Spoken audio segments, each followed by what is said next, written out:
Hello everyone, in this video, I will explain the usage method of the main and auxiliary frequency sources of the VCVFD. Most VFDs have two frequency source settings. In most applications, we will only set one frequency source. However, in addition to this, the VFD can also be configured with an auxiliary frequency source. The objects chosen by both are exactly the same. Kindly check the table on the right side. There are a total of 11 frequency sources available from function code 0 to 10. If we have set two different frequency sources in the VFD, we can achieve this through parameter configuration by switching between the two frequency sources, or perform simple calculations on the main frequency and auxiliary frequency sources. The F0.05 and F0.06. They are related to the setting of the auxiliary frequency range. In general, using the default values will suffice. F0.07 is an operational selection for the frequency source.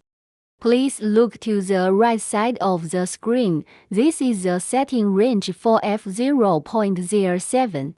The 1st digit selects the frequency source, and the 10th digit selects the calculation result. For example, F0.07 is 01. This means that the sum of the main frequency source and the auxiliary frequency source is used as the frequency for controlling the VFD.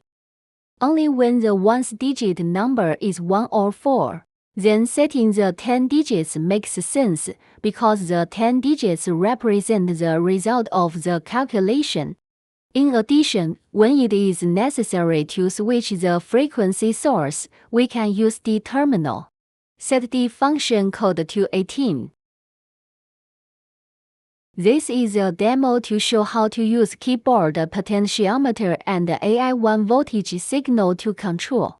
Demo use the main frequency source minus the auxiliary frequency source. The demo uses LX3V and 4DA modules to provide analog signals for the VC. Please refer to the list on the right for the configuration parameters. Now is the live demonstration phase.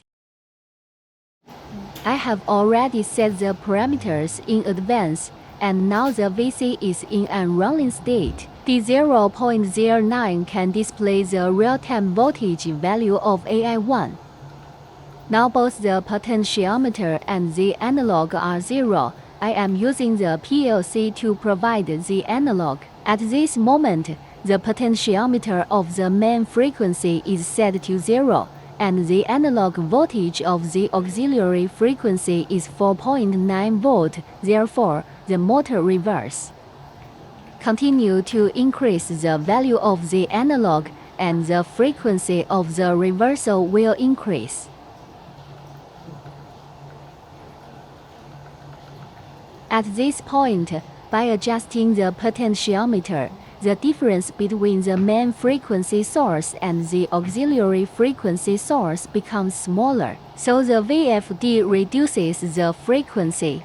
Now the potentiometer is at 100% of its maximum value, and the analog is also at its maximum. I change to decrease the voltage value of the analog, the result of subtracting the auxiliary frequency source from the main frequency was greater than 0, indicating that the motor was in forward.